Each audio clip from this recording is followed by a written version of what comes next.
you sure did, and you're my hero.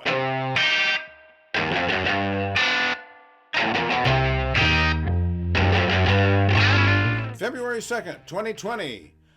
A palindrome that only comes along once every few centuries. Yeah, That last one was 906 years ago or something. Wow. And the date reads the same forward and backward. And Super Bowl Sunday, so everybody will be having lots of fun tonight. Yep. But what it is for us is episode 3, season 2 of Barney and Clyde. And we've got 4 segments today and a Patreon bonus content segment for those of you who need more than the customary fix. All the good ones. You bet. Maybe someday we'll try a free market. In that segment this episode, we're going to look at farm subsidies and tariffs and how they're anything but. Racism is not what's going on here. The coronavirus and controversy about the fact that it's originating from China and has some people skittish and then other people saying, well, that's racist. Anyway, you can insert some stupid stuff into anything. Absolutely. They really said that. Nigel Farage's farewell address to the European Parliament and how it kind of got him dressed down like a unruly school child by the assistant secretary of the proceedings. And the hyperbolic chamber, we always love this segment.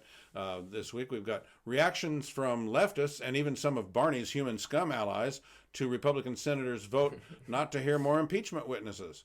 And then Patreon bonus content, we're going to look at Greg Pence's involvement with the War Powers Act. So that's the lineup. Yeah.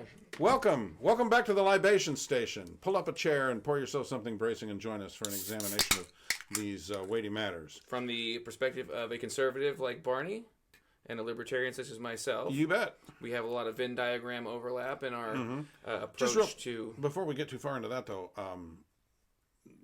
had you ever had this before? Or did you just I have not. It looked appealing to you, and so okay. Hydration for the mind, body, and soul. STEAZ, STEAZ, prickly pear water. Yeah, so this company, again, is not endorsing us. We're not necessarily endorsing them. We always try to find some kind of interesting beverage, usually one that's all times of day appropriate. Once in a while we'll have a cocktail or something. Yeah. When it's more toward evening, sometimes we'll do Manhattans or vodka tonics or something. But as I get older, like my capacity to process alcohol is diminishing. So yeah, same here.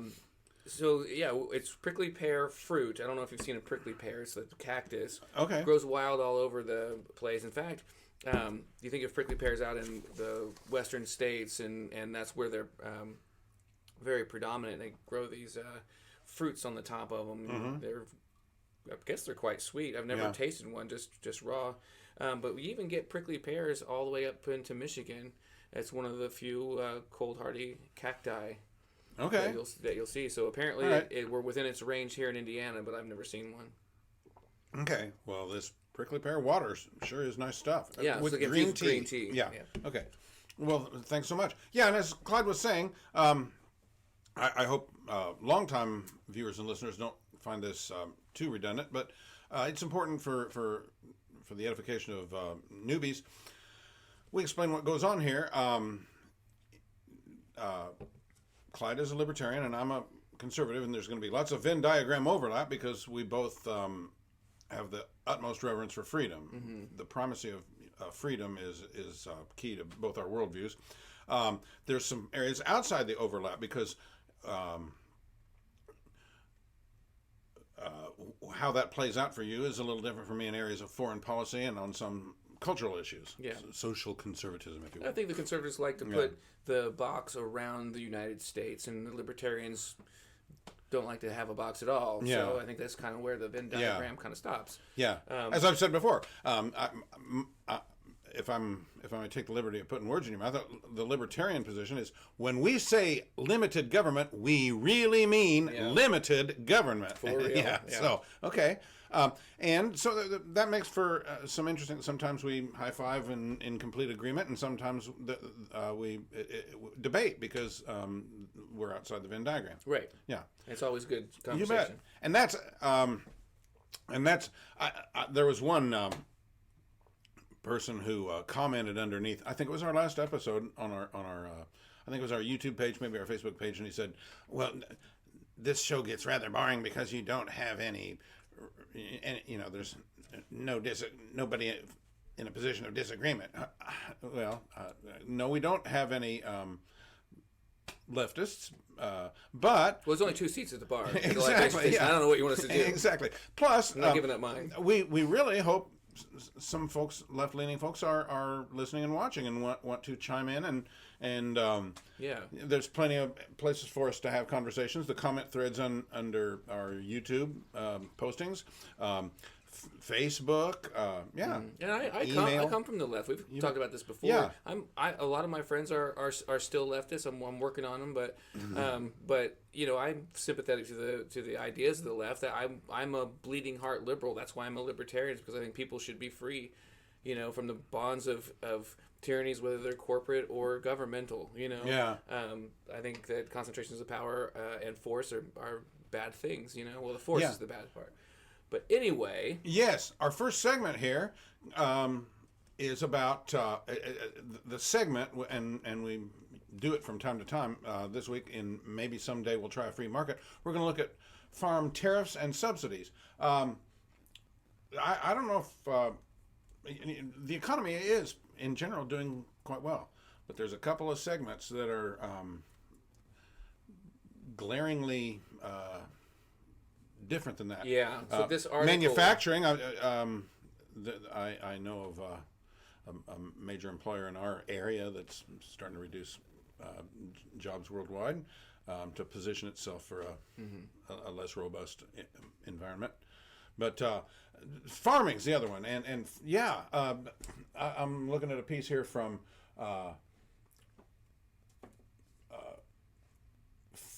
fb.org.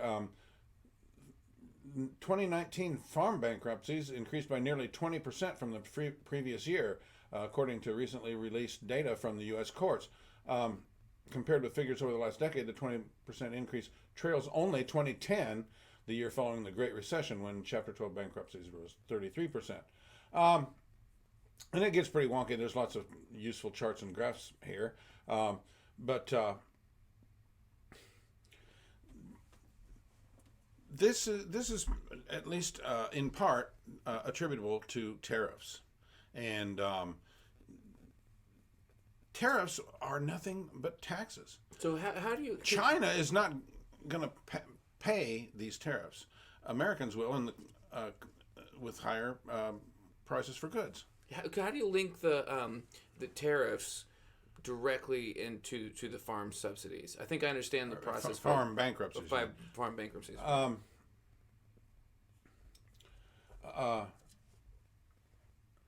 So this article and some conversations that we were having before, we're talking about Trump's attempts to sort of tame China, sort of beat them into submission as far as our trade imbalance with them. Yeah, a lot of Trump supporting economists put this in the larger context of China as a presence in all kinds of ways, including militarily, in spheres of influence, and how it wants to pretty much boot the West out of the Pacific Rim, and also its Belt and Road Initiative, this thing it's got going all around the world with African nations and so forth. But I don't think Donald Trump is a deep enough thinker to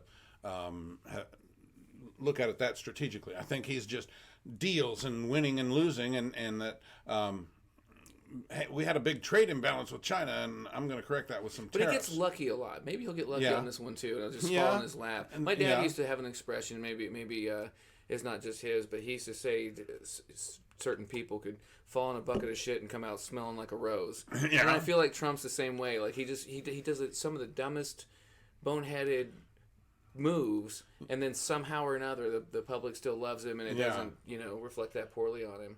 Yeah. So trade imbalances, though, I don't understand the nature of trade imbalances as being a bad thing. No, I don't either. Trump's obsession with whether or not we have a trade deficit with China, we've said this before on the show. I have a trade deficit with Kroger when I go unload a bunch of the cash in my wallet, but I come home with a several sacks full of delicious, nutritious food that's up in my pantry. Kroger doesn't buy anything from you. Yeah. Like, nothing from you. Yeah. But your relationship is better having it that way. Mm-hmm. Being able to buy from Kroger the things that you need. Yes. And Kroger is a local grocery store for anyone out of the region. It's not local regional, but it seems like a trade imbalance, not necessarily a deficit. It could be a surplus on our side or whatever. I'm sure that there are other countries that we have a trade surplus with for sure. But it's like if they're buying what they actually need from us that they can't get elsewhere at the quality and price that we give it to them, and we're getting from them the same, what we actually need, and we're not distorting the market, or we're not, padding the numbers or whatever, or buying an extra, cargo container of your brother-in-law and, whoever's in Congress's brother-in-law's company's goods. Yeah. If we're not doing that, we're buying what we need, they're buying what they need, then it can't be anything but uneven. Yeah. We have different cultures. We have vastly different populations. We have different diets. Yeah. It's going to be different. Yeah. But the connection between bankruptcies and tariffs is that China then we slap tariffs on certain Chinese goods. They then retaliate and say, well, we're not going to buy this and that, and American farmers lose a big chunk of a big market, right, for several of their commodities. Yeah. Okay. Now and do you see why I hate the state being involved in this stuff? Yeah. It's like the company A in China wants to have a transaction with company B in the United States, and they can't just check the box that says, yeah, it's not drugs, yeah, it's not explosives. Okay, go. Yeah. Exactly. And now, and Trump, he goes to these rallies, and like you were saying, he comes out smelling like a rose. These farmers in highly agricultural states like Iowa and Nebraska and Illinois and so forth, that he's making me a little nervous. I voted for him in 2016. I've been basically pleased, but he's kind of making me nervous with these tariffs and so forth.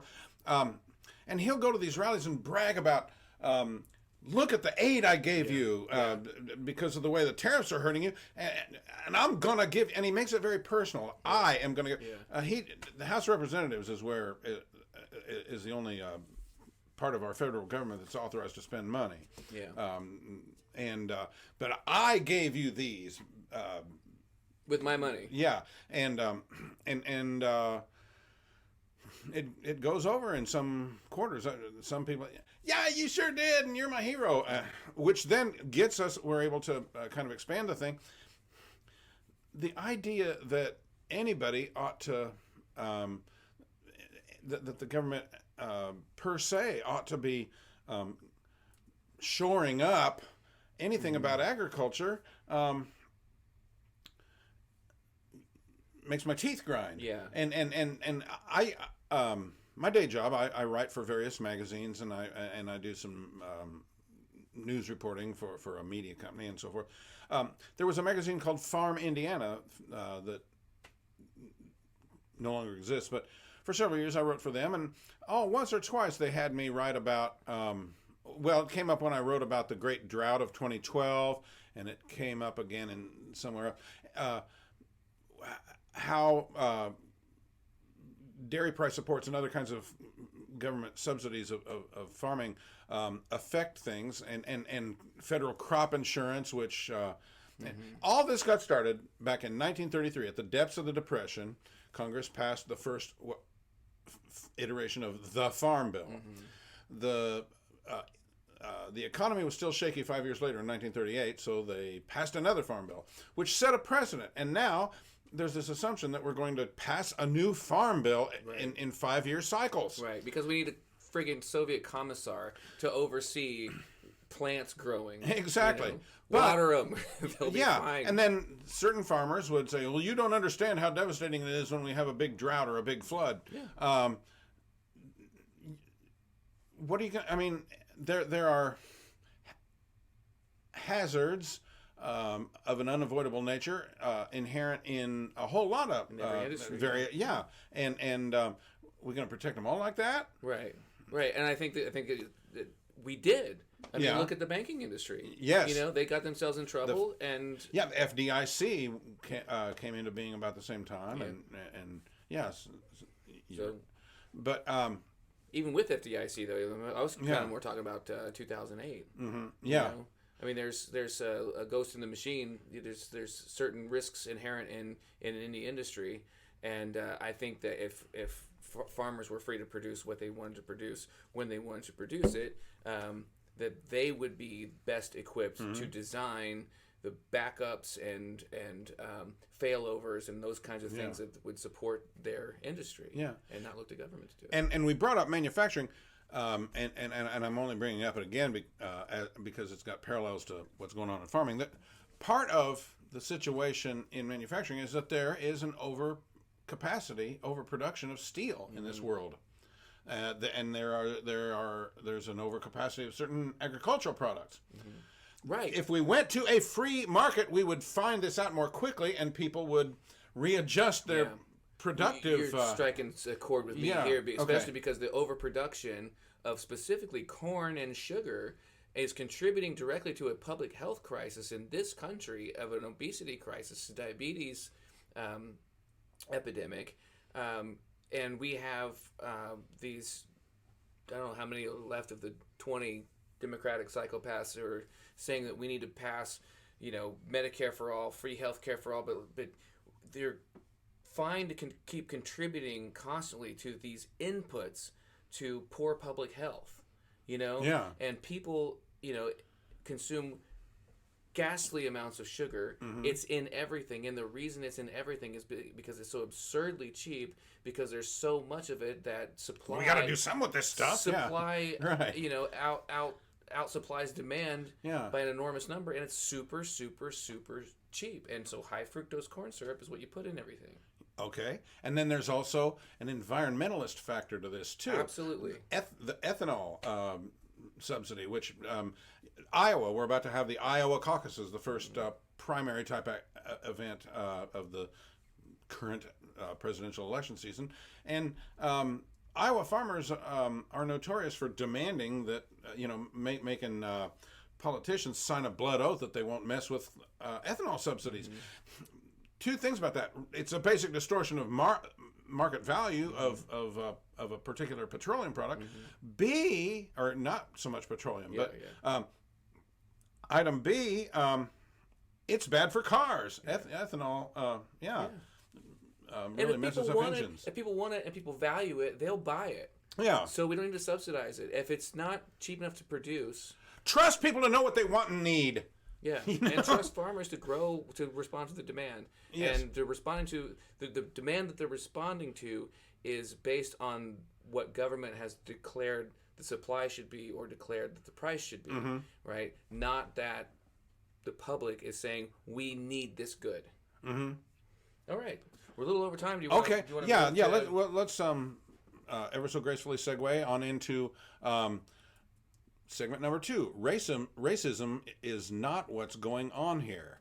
And shouldn't we start with the fellow, don't you think? Sure, yeah. Let's give this gentleman his 54 seconds of fame on the Barney and Clyde program. All right. We live in Toronto, where the SARS virus got world-scale attention. That's because the only people who died outside of Asia from that virus were in Canada, and most of them were in Toronto. With only 44 people dying in total in Canada, it had a huge impact on our city. We lost a lot of tourism, we lost millions of dollars, but most importantly, we saw a lot of stigma and racism towards Chinese people. It's important that we do not repeat those racist notions that happened here in Toronto, and we all need to be aware of this when we talk about the current coronavirus. On our social media channels, we have seen lots of people saying things like, "This always happens in China," and relating it a lot to the types of foods that Chinese people eat. But it's important to remember that Western food practices are what created mad cow disease, and also Western meat consumption has created a big issue with antibiotic resistance. We need to listen to and trust public health professionals, and we need to not overreact, and we need to not use this as an excuse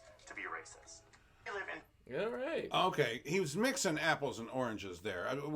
The mad cow disease is an entirely different phenomenon, and Well, he's not incorrect in that it's not really our culture to feed cows to cows that cause cow disease, but it is our culture to sort of, use farming techniques to get the price down as low as possible. And feeding cows to cows certainly contributed to that. And yeah. Meat consumption. What did he have to say about Western meat consumption? Just that we eat a lot of meat, I think. Yeah. But, I mean, the Chinese... Exactly.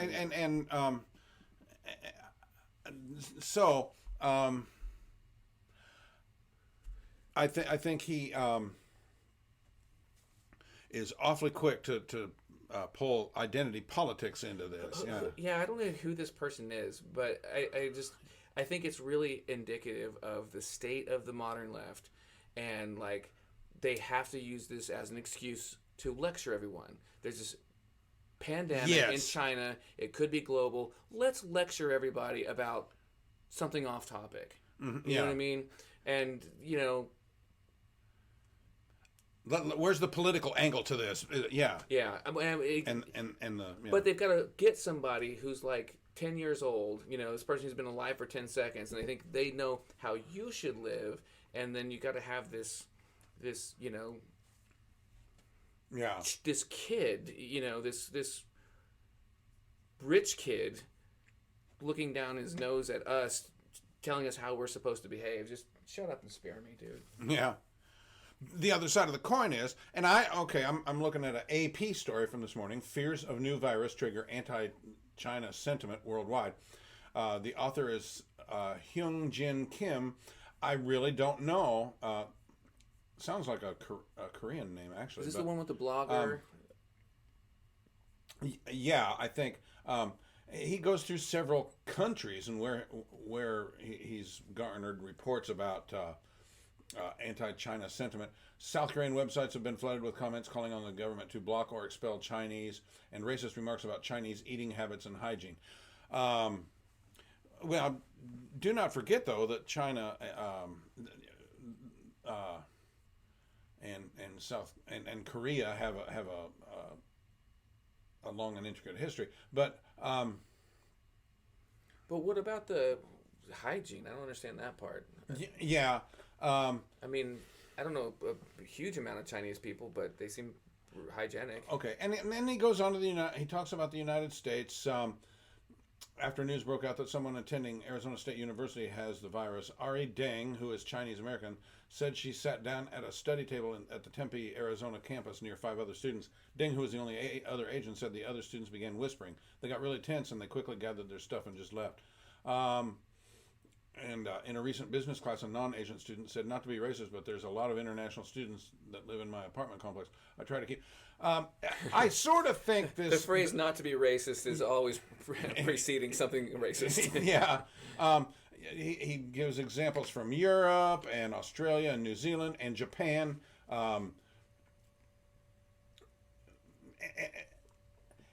The guy seems to be reaching here to knit this narrative, this common theme between all this, and I mean, is there like some kind of racism?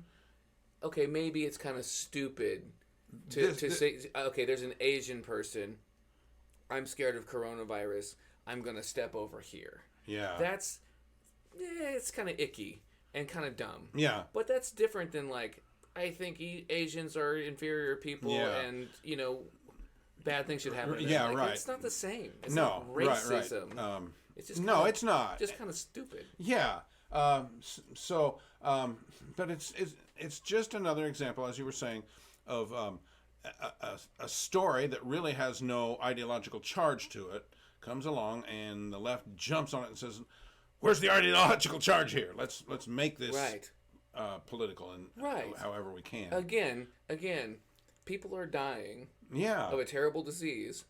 How can we leverage this for our benefit? How can we make our enemies seem more racist? Yeah. In the public view. And apropos your fellow there, the Canadian guy, how can we increase the sum total of self-flagellation and guilt over being white North Americans about this. And if that guy was on a plane from Wuhan, yeah, sitting next to a Chinese person, yeah, you don't think he'd be like covering up his nose with his t-shirt and yeah, you know, right. kind of just yeah, mashing himself into the corner? yeah, exactly. And you run the risk of cutting off consideration of things measures we might need to be taking to combat the thing in order to bend over backwards not to appear bigoted or racist or yeah, and that's what they expect and want you to do. Exactly. Is dig yourself deeper in the hole and list out all the reasons why. No, I'm not. It's like, just don't play the game. Just don't play the game. Like, let's figure out the root of the virus, eradicate the problem, and move on. Yeah, it's like Ben Shapiro had in his retweet, like, saying you shouldn't eat bats is not a racist statement. Exactly. It's saying you probably shouldn't eat bats. And I don't know if there's any truth to that. We eat a lot of weird stuff. Yeah. I mean, Levitical law says you can't eat bats, but the Chinese certainly don't subscribe to that situation. So, all right. Have we thoroughly examined this? Have we mashed that one into pieces? Okay. Well, let me just make a couple of points about coronavirus. I'm kind of glad that they're starting to make it into a big deal because it gives me a little bit of peace of mind. Because I heard the first report I heard about it was like, this thing's probably not a big deal, right?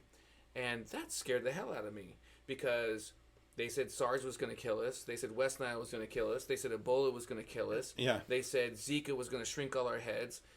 They said bird flu and swine flu and voodoo hoodoo flu and all this kind of stuff was all going to kill us. These global pandemics, and then they come out with this, and it killed almost nobody. None of those in the United States or North America, it killed almost nobody. Right.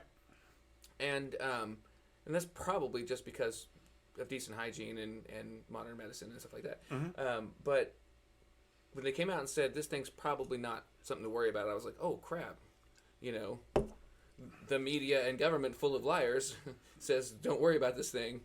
Sound the alarm, Yeah. But now that they're making it a big deal and saying, okay, everybody's going to die, now I feel a little bit better that this thing's probably not. Probably going to play out the way SARS and Ebola did. Yeah. Probably, yeah. So, but I think the real gist of this segment is that it's always sad to see leftists try to put an ideological charge on a perfectly neutral news story. Yeah, it's disgusting and it's condescending, and they don't realize that every time they do stuff like that, it's one more shovelful of this. They dig themselves into the hole. Yep. All right. The next segment on tap here is They Really Said That? Now, Nigel Farage is an interesting British politician. What was that party he had for a while? He had UKIP, the UK Independence Party. Yeah. It was not viable on its own, and he had to fold it into a larger coalition eventually. But he's kind of brash. I've listened to some of his remarks at various conferences and things, and he can talk like a good conservative. Yeah. He had a podcast for a while, but he should be their sort of Rush Limbaugh. There's yeah, he's got kind of a talk radio host personality. He's great at it. He can talk. He can talk the talk, and he's like you said, he's a pretty good conservative spokesperson. Yeah, and that's where he would. And we both sympathize with his and a great many other and Boris Johnson's and a great many other Brits thinking and feeling, namely that national sovereignty is a far better way to organize people than bureaucratic international organizations with a headquarters far away from lands it's administering. Yeah. I mean, the British people just don't want Brussels being able to tell them anymore what kind of toaster that they're allowed to buy in the shop around the corner. Exactly. And that kind of stuff. And I understand at least to some degree, the impetus behind wanting to form the European Union in the first place, which 1973, if I'm not mistaken. Britain had hundreds of years of increasingly savage and destructive wars. The 100 Years' War back, Battle of Agincourt and Joan of Arc and all that, and then later on, as late as 1805, France and Britain were going at each other, which is what the Battle of Trafalgar was all about. And then, of course, the Crimean War, and then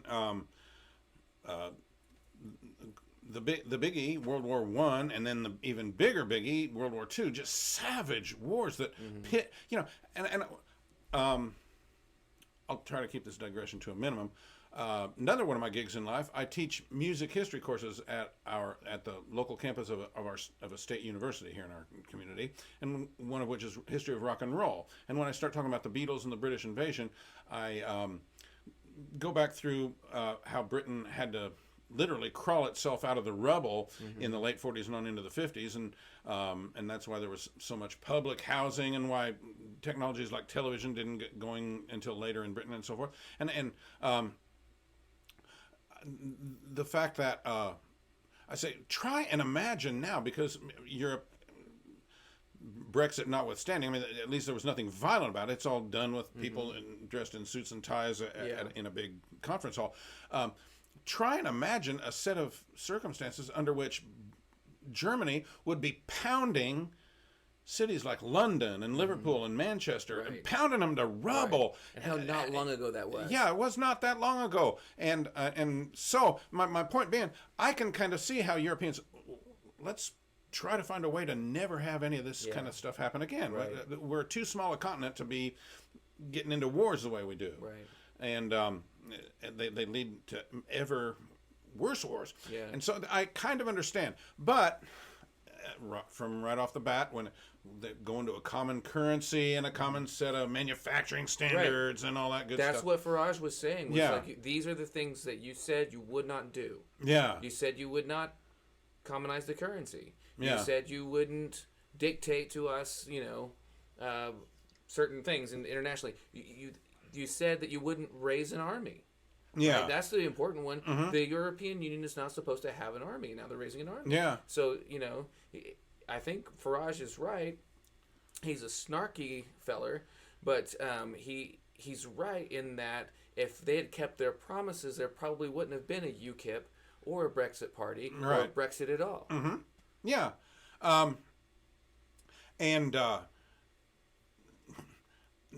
I certainly understand a little gloating on the part of pro-Brexit, because it was such a grind when Theresa May wasn't getting anything moving the needle at all, and then they got Boris Johnson in there, and bingo, last night at 11 o'clock it happened. Should we listen to Farage? Yeah, and it's interesting because, like I say, it's natural and understandable for them to gloat. It was just a little ill-timed. He started his gloating with his farewell address to the European Parliament. Yeah. Let's give it a let's give it a view here. This is it, the final chapter, the end of the road. What happens at 11 p.m. this Friday, the 31st of January, 2020, marks the point of no return. Once we've left, we are never coming back, and the rest, frankly, is detail. We're going, we will be gone. And that should be the summit of my own political ambitions. I walked in here, as I've said before, you all thought it was terribly funny. You stopped laughing in 2016. But my view has changed of Europe since I joined. In 2005, I saw the constitution that had been drafted by Giscard and others. I saw it rejected by the French in a referendum. I saw it rejected by the Dutch in a referendum. And I saw you in these institutions ignore them, bring it back as a Lisbon Treaty, and boast you could ram it through without there being referendums. Well, the Irish did have a vote and did say no and were forced to vote again. You're very good at making people vote again, but what we've proved is the British are too big to bully, thank goodness. So I became an out. I want Brexit to start a debate across the rest of Europe. What do we want from Europe? If we want trade, friendship, cooperation, reciprocity, we don't need a European Commission. We don't need a European Court. We don't need these institutions and all of this power. And I can promise you, both in UKIP and indeed in the Brexit Party, we love Europe. We just hate the European Union. Whoa. Strong words. Seriously. So I'm hoping this begins the end of this project. It's a bad project. It isn't just undemocratic, it's anti-democratic, and it puts in that front row. It gives people power without accountability. I think he's not wrong. No. I know you want to ban our national flags, but we're going to wave you goodbye, and we'll look forward in the future to working with you. Union Jack ties are hilarious. If you disobey the rules, you get cut off. Could we please remove the flags? Mr. Farage, could we remove the flags, please? That's it. It's all over. Finished. He's gone. Could I please ask for quiet? So I guess they're not supposed to have the flags in there.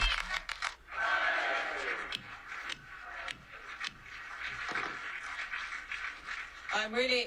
Please sit down, resume your seats, put your flags away, you're leaving, and take them with you if you are leaving now. Can I just say... Pretty funny stuff. Just in a slight reference... Hey, I'm of kind of two minds. I love what he had to say. I mean, he might have gotten just a little strong where he said, we love Europe and we hate the EU. Yeah. But he did get his point across, and he feels very strongly about this. Item B, the waving of the flags thing. As someone whose ancestry is principally from Albion, the United Kingdom, Great Britain. And I know we fought a war to win independence from them, but they're our closest ally. And I'm like, yes. The glory of the good old British Empire, is on display. And the other side of the coin is there's enough hot dogism in our world these days that another outburst of it, another flamboyant gesture like that, does nothing to get us back to a environment of calm discourse. Right. There's no decorum there. And it's like, there's always those people in your life that you want to tell off. You know what I mean? You want to walk into your boss's office and be like, you know what? You are a son of a bitch, and you don't know you're from a hole in the ground, and all this kind of stuff. But you don't say that. You say, sir, this isn't working out for me. I'm going to move on to other opportunities. I really appreciate the time I've had here, and I appreciate everything that we've built, and hopefully we can work together in some capacity in the future. Thank you for this opportunity. Goodbye. Just do something professional. That's how it's done. Something you can put on your country's LinkedIn. Yeah, because Britain, there are going to be ways in which Britain's going to need continental Europe in the years to come, and and this doesn't start that relationship off on a good foot, right? But the lady, the lady presiding over the proceedings there, she just looked like the quintessential pinched little public school teacher that is going to maintain order no matter what. And, I think she kind of burned his ass there at the end, though, too. She's like, well, if you get the flags and you're leaving, why don't you leave with your flags? It's very funny. It was. It's a very interesting exchange. But the British, they sort of have that.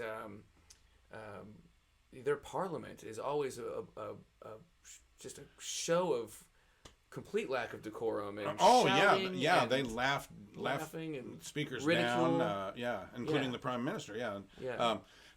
There's a certain contentiousness in the British spirit. I mean, think about Scotland and England were separate and sovereign nations till I think it was 1705, and fought several wars. That's what that famous Mel Gibson movie, Braveheart, great movie, was all about. And so there's the incorporation of Northern Ireland was at least as contentious. And so, how far back do you want to go in terms of this level of sovereignty was good and then it got bad, or Right. Yeah. And that's a good question. Like we all disagree on where the line is exactly. And how far do you zoom government down before it's too small? And I know a lot of people who would say you can't do that. Yeah. But I kind of don't hate my city government. It's got a lot of problems, but you can kind of work through it in some ways. Mm-hmm. And I don't think that people trying to build a public park is tyranny, but more to the point, again, the European Union it's massively out of control. It's breaking promises. I think that these smaller governments are more poised to address the needs and of their own citizens. Yeah. And if they want to cooperate and share a currency, there's precedent for nations using other currencies already. Yeah. I don't see why they can't individually make these alliances as they see fit. Yeah. And I'm proud of the British for doing it. Yeah. Have we thoroughly examined that one, do you think? No, I don't know. How are we doing time-wise? Oh, it's probably time to move on. Okay. The hyperbolic chamber, which is one we do from time to time because there's never any end of people letting loose with hyperbole in our day and age. Reaction from leftists and even some of my human scum allies to Republican senators' vote not to hear more impeachment witnesses. You apparently got a few things from the left there. Yes, I do. Okay. Let me see. So, Occupy Democrats, which... Just to set the table. Go ahead. On both counts, people that... my closest allies, the conservatives who object to Trump, human scum, if you will, for shorthand, and also the left, who are not my allies, but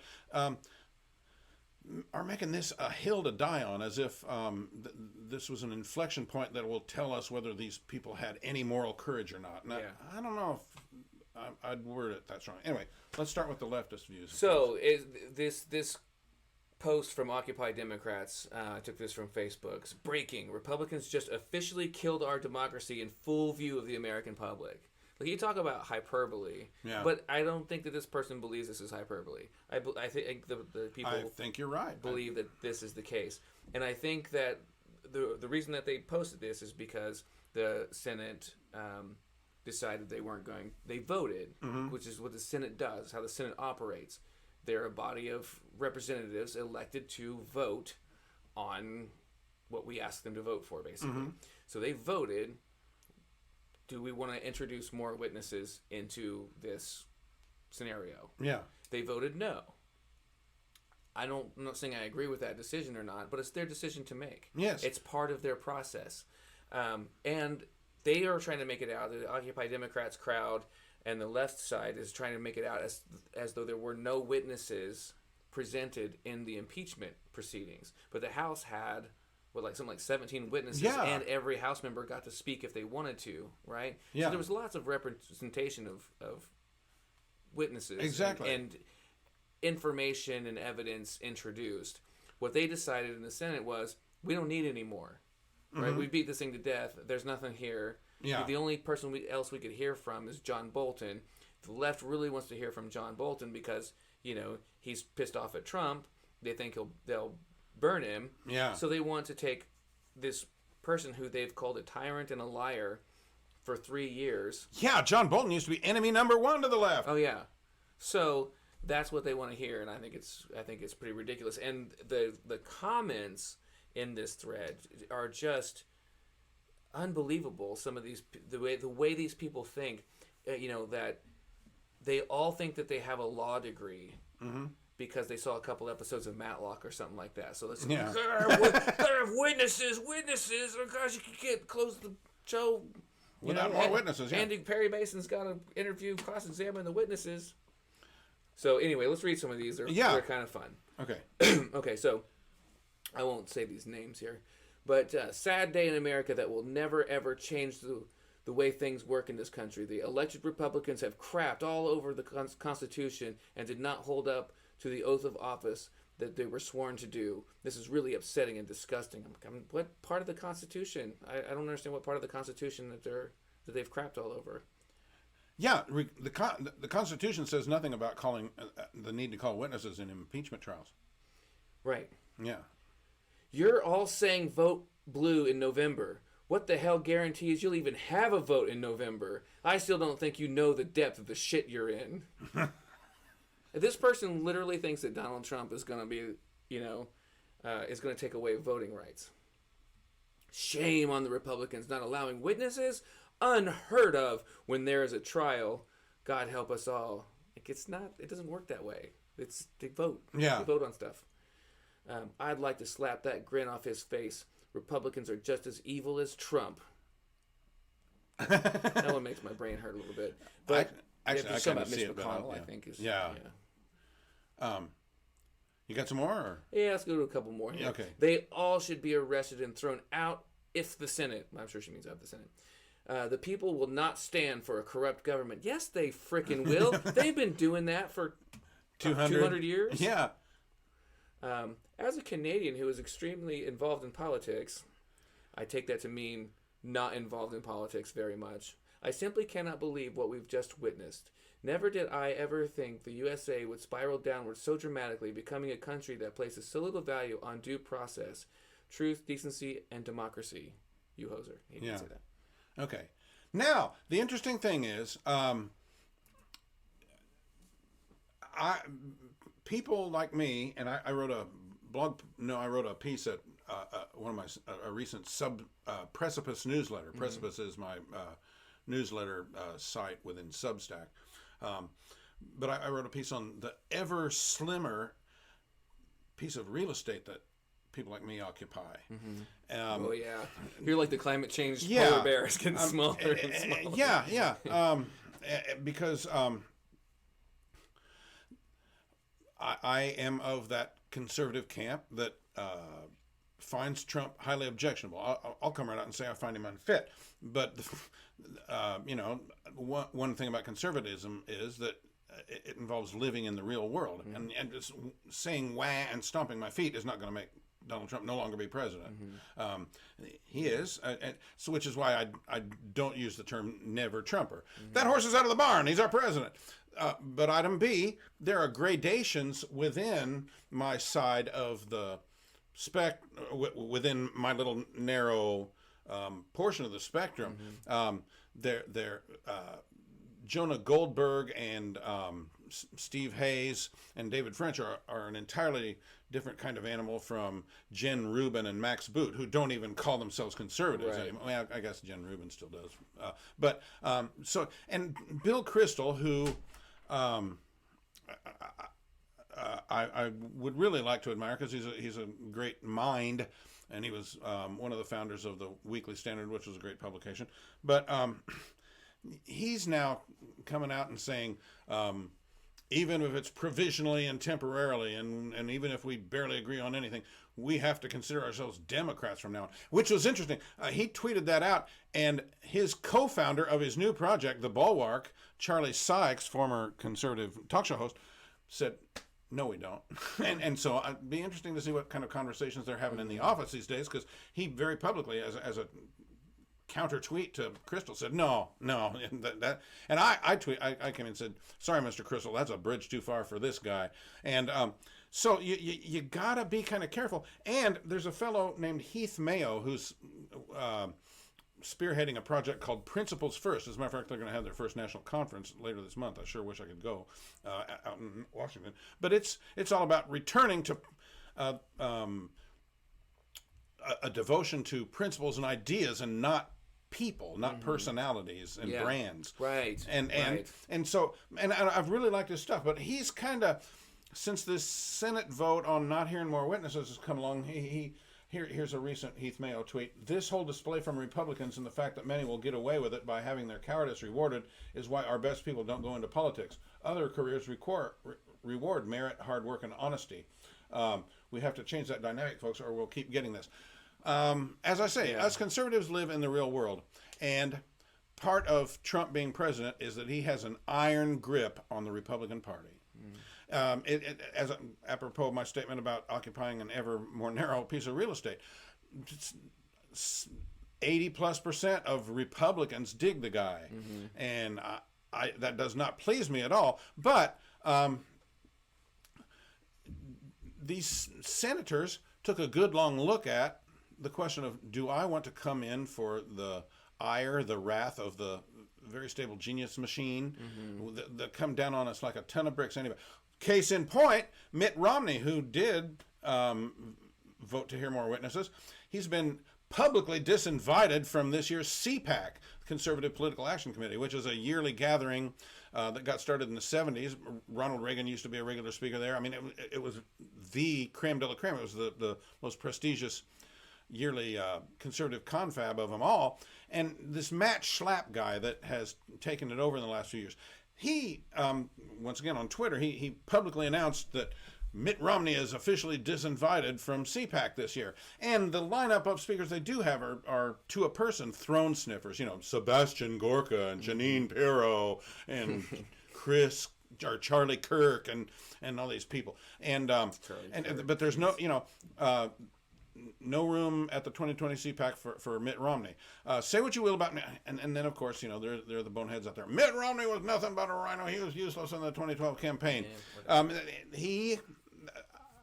I sympathize with that view to a great degree. He frustrated the hell out of me in 2012 as a presidential candidate, but he's not a bad person, and he does. He's just a socialist. He does have okay. There's that outside the Venn diagram moment, but that's all right. But the point being, the Trumpists can't just, through back channels say it'd be a good idea if you weren't anywhere around CPAC this year. Schlapp has to tweet about it. He's officially uninvited. Right. And same thing with this Farage thing. Yeah, you just gotta throw down the mic. Yeah, you just be a little professional about it. Exactly. So the point being, there are political calculations. I hate it. I'll bet you hate it. I think most people of any stripe hate it that these political calculations that loom so large in making choices like whether to vote for or against hearing more witnesses. But it's the truth. I mean, for instance, if it had been me, Ted Cruz is now being way too, he's on board with this. This whole thing's been a sham and a witch hunt. Let's shut it down now.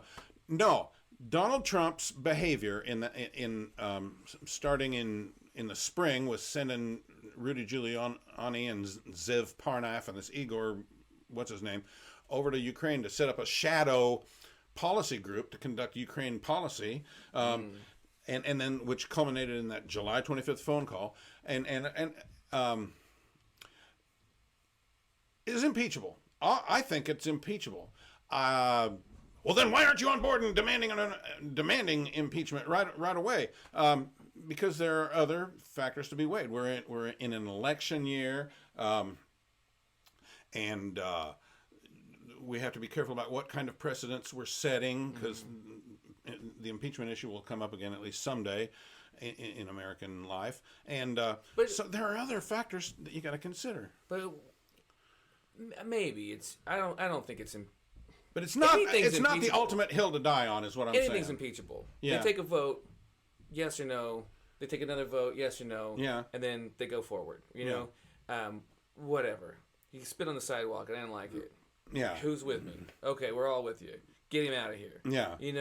Maybe, but it just you talk about high crimes and misdemeanors. That's sort of the context. That's vague. Yeah. But Jesus, Pete, man, like Barack Obama murdered an American citizen without any due process of law, along with his 16-year-old son. Barack Obama dropped 27,000 bombs in 2016.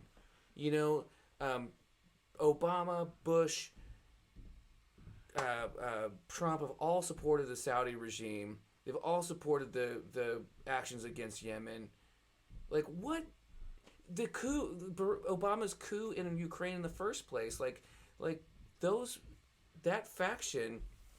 I talk about Nazis, like this, the hyperbole about everyone's a Nazi these days. Well, those guys are freaking actual Nazis. Yeah. You know what I mean? They are ethnically charged, real deal Nazis, and we supported them. That's a high crime. Yeah. That's a high crime. That's a live the rest of your life. If you don't swing at the gallows, it's live the rest of your life at the Hague. High crime. Yeah. You know, trying to get a little dirt on Joe Biden, who has no shortage of dirt. And this feels like Biden's, that does feel like an abuse of power. That feels like a definite abuse of power. Why didn't Trump then order the Department of Justice to set up an investigation about it, rather than all this, hey, I'm going to send Rudy Giuliani over. I hope you have time to talk to him, because this is, I'd sure like to, you know, and I know you're looking for aid, but if you could announce the investigation first, you know. Yeah, because he's a self-interested deal maker, and Yeah. he did exactly what they said he did. Yeah. You know, it just doesn't feel like it's a higher crime than the murders that all of supporting Nazis and supporting Al Qaeda that our previous presidents have done. I guess all I'd say is that I'm not willing to say all the Republicans in the Senate are, with the exception of Mitt Romney, are now moral cowards. You know, and then of course the Matt Schlapp, the Trumpists of the world would say Mitt Romney was the moral coward among Republican senators. It makes my head hurt. Life is more.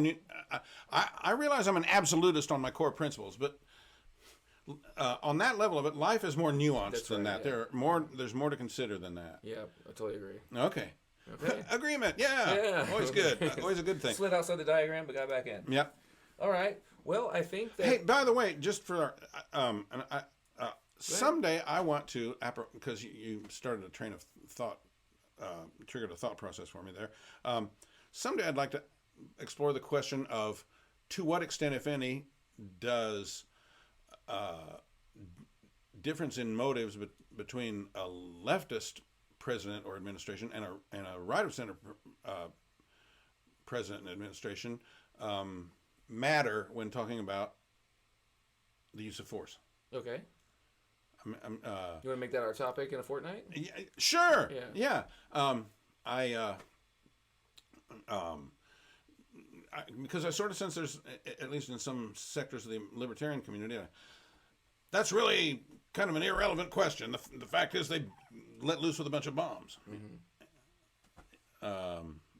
Okay. Well, I mean, if we're talking about, again, if we're talking about high crimes and misdemeanors, let's talk about the bombs. Okay. We got to talk about the destruction of human lives. The wedding party's destroyed, and it doesn't really matter whether it was a left leaner or a right leaner that. It does not matter to me. Yeah. You know, Okay. Yeah. I don't think there's All much right. difference. I'd like to explore that at some point. Okay, let's do it next week or next fortnight. Well, listen, that this is all of our regular segment for regular segments for today. Thanks for joining us here at the Libation Station. We do this fortnightly and forthrightly, and this is the Barney and Clyde Show, and we appreciate you tuning in, and we hope to get your feedback. Yeah, and we want to hear that feedback too. So please comment. Please comment on YouTube. You can comment on Facebook. We have a Twitter. It's Barney and Clyde 1. I'll make something that's better at some point. But you can get us there. You can also send an email to barneyandclydeshow@gmail.com.